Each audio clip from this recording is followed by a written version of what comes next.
O maior problema deles é que eles são algoritmos absolutamente imutáveis. Isso significa que se eu gerar um hash aqui em Porto Alegre e alguém gerar o hash da mesma string em Singapura, por exemplo, o hash vai ser absolutamente igual, independente da máquina, independente do país, independente da linguagem de programação e etc, etc, etc. Portanto, isso era um prato cheio para se fazer, o que acabou se fazendo. Esses dicionários, para quem quiser pesquisar, e eu não estou dizendo isso para que vocês virem, hack, né? Mas para que vocês realmente acabem com a raça dos sites que usam MD5 e SH1 ainda, porque eles merecem. Tá? Então, isso se chama Rainbow Table. Tá? É um nome bonitinho, parece saído de um episódio do Bob Esponja, né? Rainbow Table, mas, na verdade, é basicamente uma tabela com a string original e com o hash gerado em MD5 e SH1 do lado. Então, existem sites, inclusive, que vocês copiam e colam o hash no campo de pesquisa e ele retorna para vocês a string original. Normalmente, quando se fala em senha, essa string é senha, né? Porque todo mundo escolhe senha segura hoje em dia. Tá? Então, ou 1, 2, 3, 4, ou esse tipo de coisa. Eu não estou nem brincando, na verdade, essas são as senhas estatisticamente mais populares escolhidas pelos usuários, por isso que eles são usuários e a gente se chama de profissional, tá? Mas, enfim, é por isso que não se usa MD5 e SH1, e eu já consegui, inclusive, fundir código-fonte comigo chegando no mercado. Ótimo, excelente, cada vez melhor. Então, não se usa jamais de jeito nenhum MD5 e SH1 para hashear senha. A Crypt ela tem uma característica um pouco melhor do que as duas, porque ela prevê na sua parametrização o uso de um salt, que a gente chama, literalmente sal, ou seja, temperar a string que a gente quer hashear com outra string, ou seja, juntar as duas, fazer uma concatenação de uma string normalmente randômica, tá? Para que isso torne a quebra disso via Rainbow Table, por exemplo, impossível. Tá? O problema é aquele negócio, como hoje em dia a gente tem máquinas cada vez mais potentes e a gente tem a própria internet aí, que permite a comunicação entre máquinas, tá? É bem possível que já se... Eu não tenho certeza de qual é a porcentagem disso, mas é bem possível que já se tenha, inclusive, se chegado a 100% de todas as strings possíveis em MD5 e SH1. Claro, até um certo limite, mas vamos combinar que se as pessoas ainda colocam senha como senha, exigir que elas coloquem mais do que, sei lá, 10 caracteres na senha é ser absolutamente insano. Tá? Então, a Crypt, o uso de salt, embora importante, ele não é solução para esse problema. Tá? E a Crypt ela tem um segundo problema, na verdade. Um segundo problema não, isso é um problema, né? Mas ela tem um problema, inclusive, que é a questão de que ela é vulnerável a ataques de timing, que a gente chama, que são ataques bem mais sofisticados, ou seja, esses provavelmente os caras que fazem não têm mais de 14 anos. Tá? Então, os ataques de timing, eles analisam o tempo de execução da função criptográfica, tá? E conseguem, a partir dessa análise e a partir da manipulação da própria string, ou adivinhar, ou dar um palpite assim, bem próximo do que é o caractere que está sendo hasheado, ou até mesmo encontrar o caractere hasheado através dessa manipulação. Então, por isso que a Crypt também está fora da jogada. A partir do PHP 5.5, que para quem não sabe já morreu, inclusive, tá? E estou falando muito sério mesmo, de verdade, não existe mais PHP 5.5, tá? E a 5.6 morre esse ano, inclusive em dezembro, tá? Então, a partir de dezembro, a 5.6 passa a ter apenas atualizações de segurança, tá? Mas o ciclo de desenvolvimento dela, tirando patches de segurança, terminou. Ou seja, a PHP 7 já é uma realidade, ela já está estável, já está presente no nosso mercado. Mas então, a partir do PHP 5.5, a gente tem uma nova família de funções para hashear a senha. Tá? Então, ela trabalha com algumas questões interessantes que diferem bastante ela das anteriores. A primeira delas é que ela permite o uso do algoritmo bcrypt, que é um algoritmo bem sólido de criptografia, de rastreamento. Tá? Então, é um algoritmo bem sólido, bem pontuado no nosso mercado, bem consolidado. Tá? Ele é um algoritmo mais antigo um pouco, e isso no mercado de segurança é bom. Quanto mais tempo alguma coisa sobrevive incólume, sem ter sido quebrada e sem ter tido nenhum ataque sério em cima dela ou nenhuma vulnerabilidade detectada, melhor. Tá? Então, além de usar o bcrypt como algoritmo, a password hash ela ainda permite que a gente não apenas ajuste o salt, tá? Mas também ela permite que a gente defina um custo para essa criptografia. O que significa isso? Quando a gente vai trabalhar com criptografia, ou melhor, a principal razão, uma das principais razões pelas quais as empresas não trabalham com criptografia, além de ignorância e botar os seus usuários em risco, é que criptografia torna a aplicação muito lenta. Criptografia é um processo muito pesado em termos de máquina, em termos de recurso. Isso é absolutamente verdade, inclusive. Mas segurança não é um troço simples, então nem tudo que a gente imagina como instintivo é verdadeiro. O que eu quero dizer com isso? Eu quero dizer que lentidão em segurança não significa necessariamente uma coisa ruim. Por quê? Simples.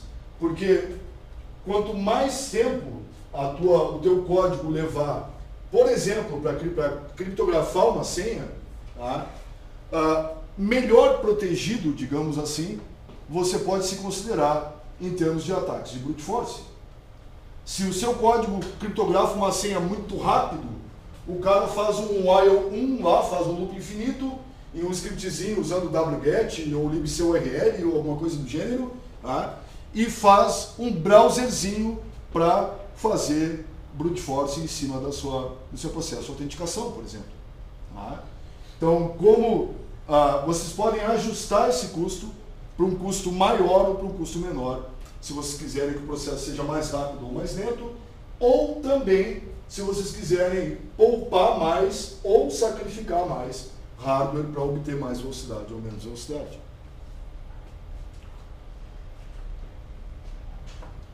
Além disso, existe uma outra função chamada Password Verify. Tá? E essa função, na verdade, ela é muito interessante por alguns motivos. A Password Hash, ela cria um hash onde os ingredientes utilizados para criar esse hash, ou seja, o algoritmo, o custo e o salt, eles são armazenados no próprio hash. Tá? Então, o próprio hash contém toda a informação necessária para se descobrir se uma string é igual a ele ou não. Ou seja, é muito bacana isso porque a gente deixa de fazer o que a gente costumava fazer antes, que era re-hashear a senha primeiro e aí depois comparar com o código hasheado dentro do banco. Tá? E, portanto, a gente tem um ganho de performance aí, tá? E a gente não utiliza o nosso hasheamento em mais de um ponto do nosso site desnecessariamente. Tá? Então, simplesmente passa para ela a string entrada pelo usuário, digamos assim, se for uma autenticação, né? Tá? E o hash original, tá? E ela mesma vai dizer se essa senha bate ou não bate. Mas fica muito mais interessante do que isso, na verdade. Esse é um código um pouco melhor. Os outros são bem simples, assim, a título de palestra ou de sala de aula, assim, mas esses aqui são muito melhores.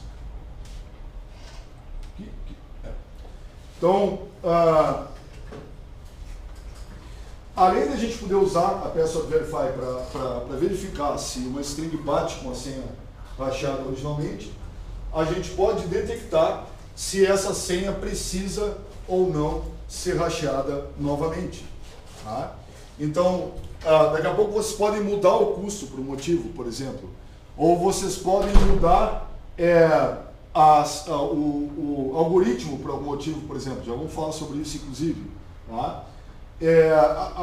Ou seja, ela deixa de depender dos parâmetros usados para fazer a criptografia, porque a criptografia já existe e a própria informação de como ela foi feita está lá dentro.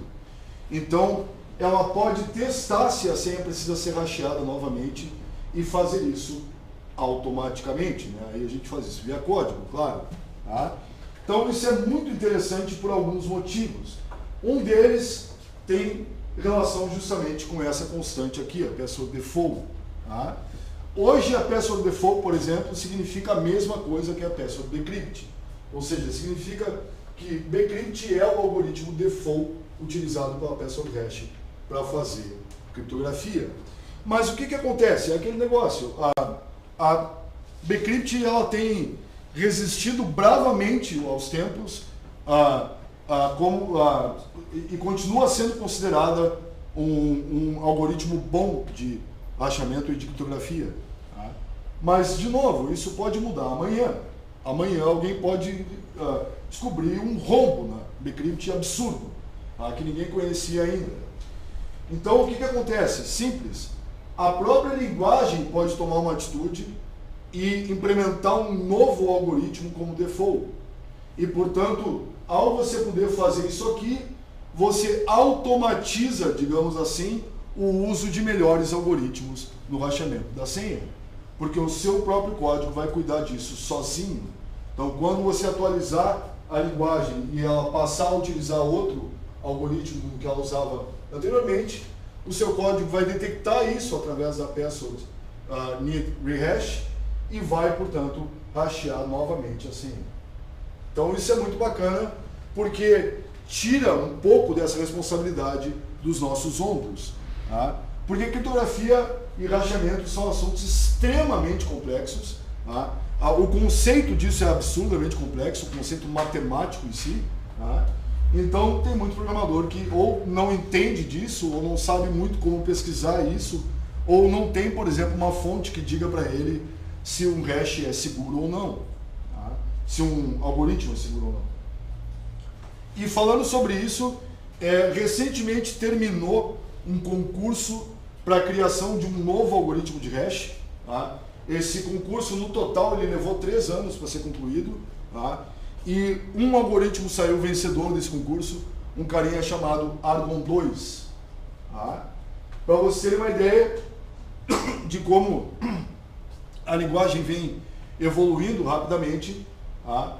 A implementação de Argon 2 como um dos possíveis algoritmos para utilização com a password hash já está confirmada para o PHP 7.2. Tá? Ou seja, em alguns meses aí, provavelmente, a gente já vai ter acesso ao Argon 2 para hashamento de senha nativo de PHP, tá? Sem a necessidade de extensão nenhuma. Eu esqueci que como eu não coloquei colorização de sintaxe, eu usei formas geométricas para dar uma força. Então, eu vou lembrar disso no próximo código. PRNG, Pseudo Random Number Generators. Tá? É sempre um bom teste para ver se a nossa memória está boa. Então, geração de números pseudo-randômicos. Tá? Então, o que acontece basicamente é que números aleatórios, números randômicos, não são um assunto tão simples quanto a gente imagina que é. Na verdade, como a maioria das coisas de segurança, é algo muito mais complexo. Tá?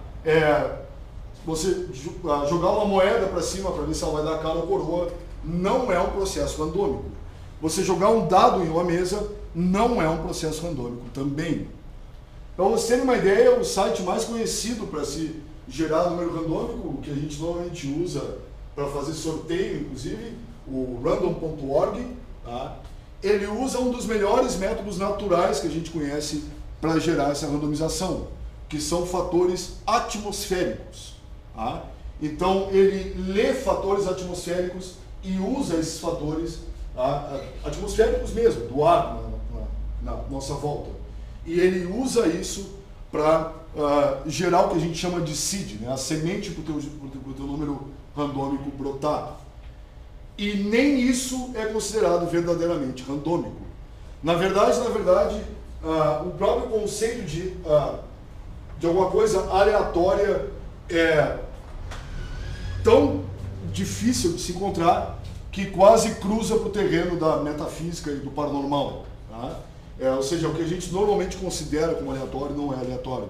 E isso não é diferente para implementações em computadores.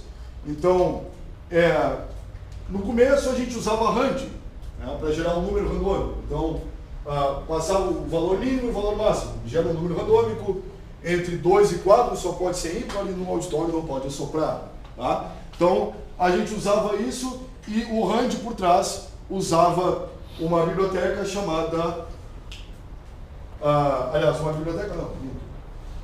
Ele usava o /dev/random para isso em máquinas Linux ou máquinas Linux ou Unix, tá? Que é um gerador randômico do próprio sistema operacional. Aí a gente passou a usar mtrand, que é uma outra função para isso, porque o mtrand ele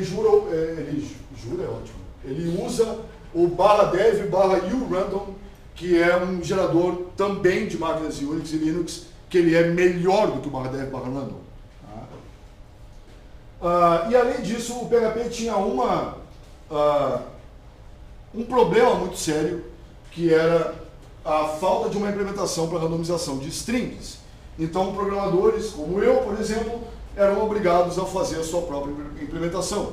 Tá? Então, esse link aqui leva para uma classe que eu fiz lá, que, claro, se eu falei para vocês que fatores atmosféricos não são randômicos bastante, a minha classe é uma piada, inclusive, claro. Tá? Mas ela, enfim, ela usa números randômicos e ASCII para gerar uma string randômica a partir disso. Então, RAND e mtrand não se usa mais. Tá? Qualquer implementação de strings randômicas feita em casa, menos ainda. O PHP 7 introduziu, PHP 7, tá? Que é a versão atual da linguagem, inclusive, lembrando. Tá? Ele introduziu duas novas funções para isso. Uma chamada de random int e uma chamada de random bytes. Tá? Então, a primeira gera, como esperado, um inteiro randômico entre dois valores, mínimo e máximo, claro. Tá? Qual é o detalhe aí? Mas qual é a diferença disso para RAND e mtrand? Na verdade, a diferença é muito simples. É simplesmente unificar tudo em um nome de função só, tá? Para terminar com a confusão de uso RAND, uso mtrand, etc. E tal. E aí, de novo, a própria linguagem vai se responsabilizar, digamos assim, de manter essa função utilizando um gerador decente de números randômicos por trás. Além disso, tem um outro detalhe que eu tenho aqui, e que eu não lembro se eu uso. Então, essas funções, inclusive, elas geram uma exception se a lib de randomização não for encontrada ou se a lib de randomização não for mais considerada pelo mercado boa o suficiente. Então a linguagem passou a ter um certo controle em cima disso, propositalmente, para que cada vez que se lançasse uma lib melhor de randomização, a linguagem não precisasse lançar outra função, o que seria ridículo. Tá? Então você pode fazer um try-catch para isso e pegar esse problema da lib de randomização não encontrada ou de randomização insuficiente. E você pode gerar uma string. Na verdade, essa random bytes ela gera um dado binário. Tá? Então você pode passar por alguma coisa do tipo base64 encode para gerar um dado legível, né? Ou seja, um dado texto. Né? Tá? Então, mas agora a gente tem a perfeita possibilidade aí de trabalhar não apenas com apenas uma função de randomização de inteiros, mas também com apenas uma não, porque não tinha nenhuma, mas a gente poder trabalhar com uma função nativa da linguagem para geração de strings randômicas.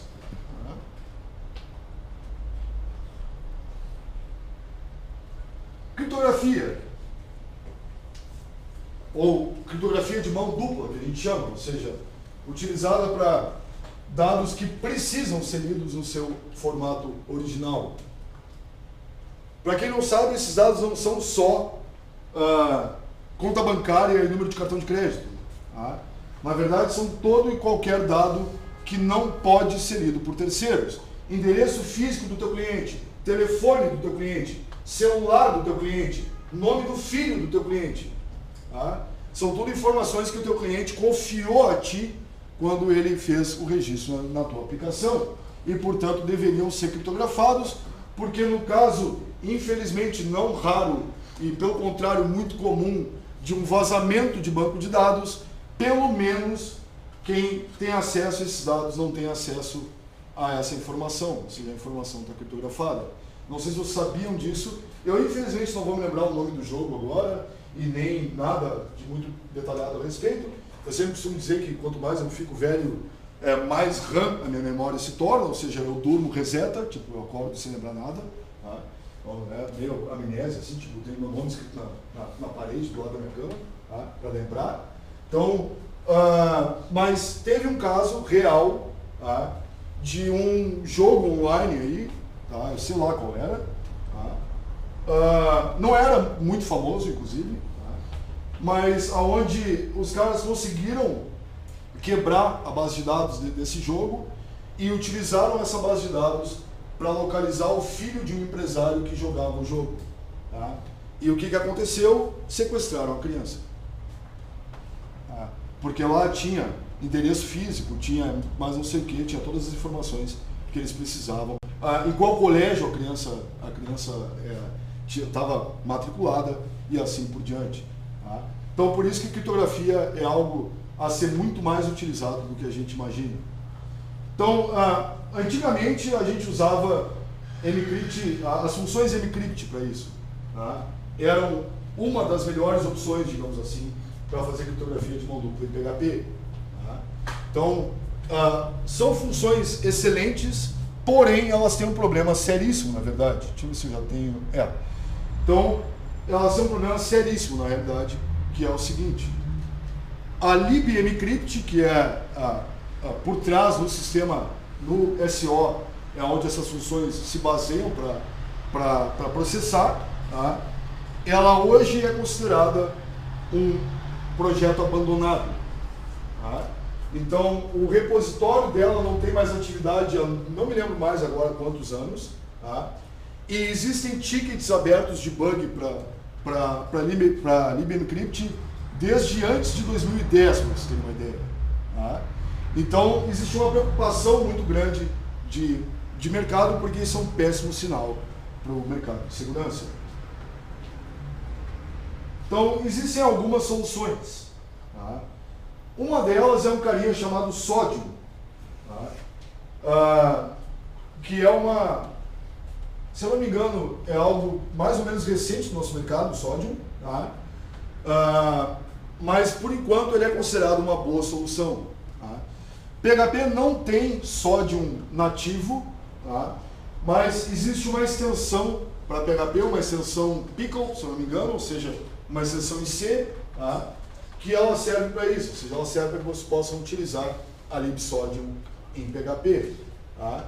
A grande vantagem da libsodium é que ela é extremamente extensa, ela pode fazer um monte de coisa, inclusive chave pública e chave privada, por exemplo, tá?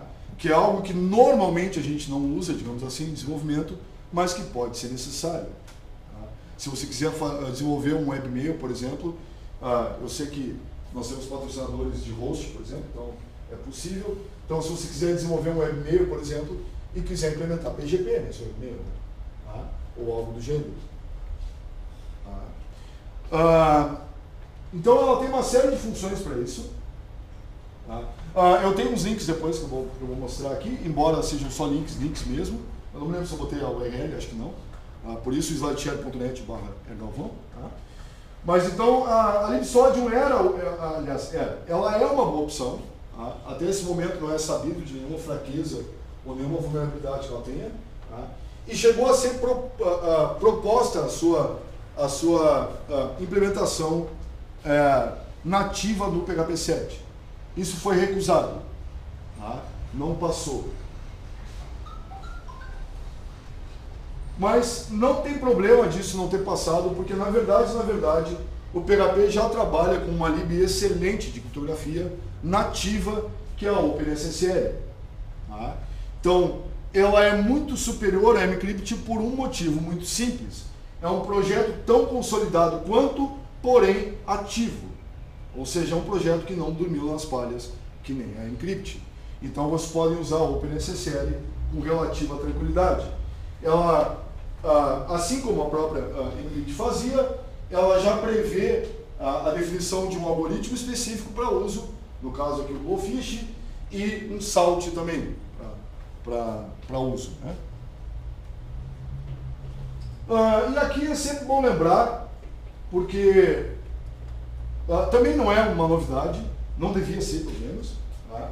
Mas para quem não sabe ainda, MySQL Underline acabou, morreu, já era, já foi tarde inclusive, tá? Eu falo sobre isso na minha palestra de PHP 7, inclusive. Então, não existe mais em PHP MySQL Underline Connect, em PHP 7, né? Tá? Em PHP 5, qualquer versão que vocês utilizarem ainda tem, mas na verdade, ela lança um warning, porque avisando vocês de que essa família de funções vai morrer. Ah, mas eu nunca vi esse warning. Culpa sua, não minha e nem da linguagem. É você que foi fuçar no seu php.ini lá e desligar os warnings e os notes, porque eles eram chatos e eles não são erros. Tá? Então, era só aquele saco de trabalhar com aquele troço ligado, dizendo que eu estou errado quando eu não estou. Isso, a linguagem está errada e você não, claro. Tá? Então, quem tinha warnings e notes realmente habilitados para trabalhar, está careca de saber disso. Tá? Sabe disso há anos, inclusive, que não ia ter mais MySQL. Então, hoje em dia, a gente usa ou MySQL ou PDO. Tá? Eu trago para vocês aqui um exemplo. Entra, claro. Se eu proibir o café de entrar, já era. Dá um banho. Como é que está aí o negócio do café? Se for, posso retirar. Tá? Então, a PDO, para quem nunca usou na vida, é considerada, digamos assim, a forma profissional de se trabalhar com banco de dados em PHP. Por exemplo, a maioria dos frameworks, quando vão implementar a sua classe de acesso ao banco de dados, aquela que vocês usam para fazer a model, por exemplo, a grande maioria deles, se não todas, são baseadas na PDO, ou seja, elas têm a PDO rodando por trás. Tá? E a PDO ela nos permite uma coisa excelente, que a MySQL também permite, mas enfim, ela nos permite uma coisa excelente, porque é a melhor forma que a gente conhece, a melhor e mais simples forma de se evitar SQL injection. Tá? Então, que é simplesmente a utilização dos chamados prepared statements. Tá? Então, com isso você pode usar uma variável de statement, tá? E depois fazer a amarra de um dado externo para dentro dessa variável. A grande vantagem é que essa informação aqui, ou seja, esse placeholder que vai ser substituído pelo dado, tá? Esse placeholder ele é já considerado no processamento como dado. Portanto, se você colocar uma aspa simples, tá? E qualquer outra bobagem depois, hífen, etc e tal, não tem problema. É feito um escape automático disso. Isso nunca é considerado sintático. Tá? Então, é a maneira mais simples e melhor que nós conhecemos até hoje de se prevenir SQL injection, embora, claro, eu jamais diria isso para vocês, e se alguém disser isso para vocês, podem continuar amigos, mas esqueçam relação profissional com essa pessoa, tá? Porque nenhum especialista em segurança é louco o suficiente de dizer para vocês que essa é a solução perfeita para SQL injection e que é impossível disso aqui dar errado. Tá? De novo, mudança e evolução o tempo inteiro. Até o momento, até onde se sabe, isso aqui funciona extremamente bem. Tá? Mas amanhã vai saber. E além disso, nós temos a parte de tipagem também. Para quem não sabe ainda, o PHP 7 conta com a opção da utilização de tipagem estrita para parâmetros de retorno de funções e métodos. Tá? Ou seja, se você utilizar numa execução, se você utilizar os script types e declarar a tipagem dos seus parâmetros ou do seu retorno, que eu não coloquei aqui inclusive, ele vai causar uma exception, que se não tratada, se não capturada, ela vai decair naturalmente para um erro fatal. Lembrando, isso não significa que PHP 7 é fortemente tipado, não é, porque nunca quis ser e nunca deu a mínima para quem fala a enorme bobagem de que uma linguagem fracamente tipada é automaticamente insegura, pior ou menos bacaninha do que a outra. Que isso não existe, isso é uma bobagem do tamanho do mundo. Então, mas o que tipagem tem a ver com segurança? Se vocês perguntarem para um cara de Java, ele vai dizer tudo. Se vocês perguntarem para mim, eu vou dizer nada. Mas é aquele negócio. Especialmente para a web, por que isso aqui não é importante? Porque a web só trabalha com string, não sei se vocês sabiam disso. Então, quando eu coloco a minha idade em um site, por exemplo, e usando aqui um exemplo real, quando eu digo eu tenho 22 anos, e mando essa informação chega no servidor como a string 22, não o inteiro 22. Eu devo estar bem hoje, porque hoje ninguém riu. Então, beleza. Então, a web trabalha basicamente só com strings ou com aquela gambiarra maldita que a gente faz de colocar, porque o Radio Button não é bom o bastante, então a gente tem que botar múltiplas opções no checkbox, e aí a gente bota um par de colchetes do lado do nome dessa checkbox, e a gente acha que a gente está mandando um array para o servidor. Claro que não existe array na web. Então o que está acontecendo é que isso é enviado como string também. Lá depois tem uma outra gambiarra que trata isso como array. A web só trabalha com string, portanto a tipagem é uma bobagem.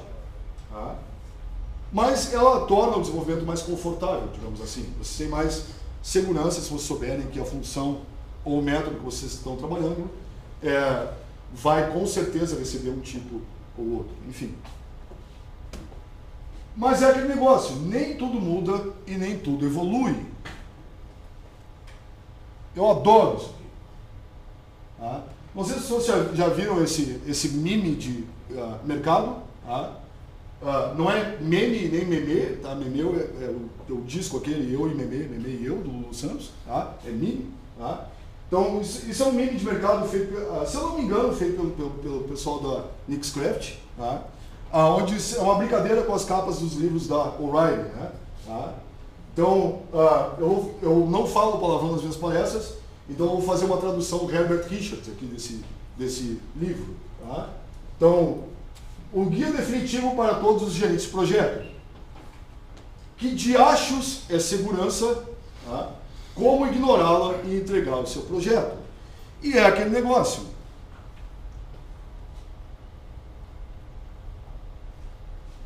A gente vive ouvindo choramingo de mercado, porque segurança torna a aplicação lenta demais, porque segurança é muito difícil de aprender e porque segurança é muito difícil de implementar. E a resposta para essas dúvidas, digamos assim, para essas queixas, ela continua sendo a mesma há mais de 20 anos. Não interessa. Segurança torna a aplicação mais lenta? É claro que sim. Vocês vão escrever mais código-fonte dentro da aplicação de vocês. Vai haver mais processamento. Portanto, estranho seria se a aplicação de vocês ficasse mais rápida. Além disso, segurança é difícil de se aprender? Claro que é. É um assunto complicadíssimo. De novo, porque exige pesquisa o tempo inteiro. E segurança é difícil de se implementar? É claro que é. Porque, além dos problemas que a gente já tem ao programar, a escrever código-fonte, debug, etc e tal, aquele negócio todo, a gente ainda tem que se preocupar se a gente está implementando a segurança da maneira correta. Mas não interessa, nada disso interessa, nada disso importa. Porque, na verdade, só existe uma frase decente para se falar sobre segurança. Segurança em primeiro lugar, segurança sempre. Segurança não é uma feature opcional do projeto de vocês. Depois a gente implementa. Vai sair na versão 2. Não. Segurança tem que ser parte do desenvolvimento desde do planejamento do projeto, sendo otimista o suficiente para dizer que o projeto foi planejado, até a entrega dele, que não existe, inclusive, né? Desenvolvimento é um trabalho infinito, tá? Mas segurança tem que estar presente o tempo inteiro. E a gente cansa de enxergar o mercado ignorando isso e se achando vida louca pra caramba, tá? Porque eu gravo a senha em texto puro no meu banco de dados porque eu sou esperto, tá? E aí o cara descobre o quanto ele não é esperto quando ele toma um SQL injection na testa, para usar uma parte do corpo PG-13, digamos assim, tá? E aí o banco de dados dele inteiro de usuário e senha vaza na web e ainda por cima o que ele faz depois disso? Ele esconde, porque ele tem vergonha do que ele fez. Só que ele só tem vergonha do que ele fez depois, não na hora que ele está fazendo. Tá? Então a gente vê empresas demais ignorando isso, usuários demais ignorando isso, em todo que é nível, inclusive. Não sei, bom, vocês devem ter visto o escândalo do Yahoo recentemente, entre dezenas ou centenas de outros nos últimos anos, incluindo uma empresa que, olhem só a ironia, tá? Prestava serviços de consultoria em segurança para o governo norte-americano e não criptografava nada no seu banco de dados. E teve esses bancos de dados vazado, é claro. Tá? Então, é preciso sempre se manter informado sobre segurança, e é preciso realmente se manter atualizado sobre isso. Tá? Claro, vocês não vão ter uma equipe, toda a equipe da empresa de vocês pirando na batata em cima de segurança. Claro que não, a ideia não é essa. Tá? Mas alguém tem que trabalhar em cima disso, claro. Tá? Então, em primeiro lugar, para quem nunca ouviu falar, e é muito normal, nesse primeiro link vocês têm acesso a todas as mudanças previstas para a linguagem, tá? Ou que já passaram, tá? As que foram aprovadas e que estão vindo, em qual versão estão vindo, tá? Como por exemplo, lá vocês encontram a RFC do Argon 2, por exemplo, está lá e já está implementado, inclusive, ela já está, o código-fonte dela já está escrito, inclusive. Tá? Aqui você tem um link do pessoal da Pergone, tá? Que é uma empresa que trabalha muito com segurança em PHP, especificamente, e eu recomendo navegar pelo site deles. Tá? Eles têm um blog, inclusive, eles estão o tempo todo escrevendo sobre segurança, e foram eles que fizeram a implementação da libsodium em PHP, em extensão. Tá? Não tem como falar o suficiente do pessoal do OWASP, ou OWSP, a Open Web Application Security Project. É o projeto mais longo e, portanto, mais completo, digamos assim, sobre segurança em aplicações web que existe. Tem material às toneladas lá dentro. Tá? Eu acredito que as pessoas ainda leiam hoje em dia, eu tenho fé na humanidade. Tá? Então, existe material às toneladas lá dentro, tem ferramenta para segurança, tem um monte de coisa lá dentro. Tá? Consultem isso. E, claro, leiam o diacho do manual. Tá? Ou seja, eu sempre costumo reforçar isso, a documentação PHP não fica em stackoverflow.com e nem em google.com e nem em quora.com e nem no ai papai do céu, pelo amor de Deus, me ajuda o que está acontecendo. Tá? A documentação ela existe em um só lugar, não existe outro, tá? Que é no site oficial da linguagem. E quem não conhece a documentação nunca vai ouvir falar de algumas coisas, especialmente na área de segurança, porque o mercado é normalmente ignorante nessa área. Perceberam o ciclo vicioso? Tá?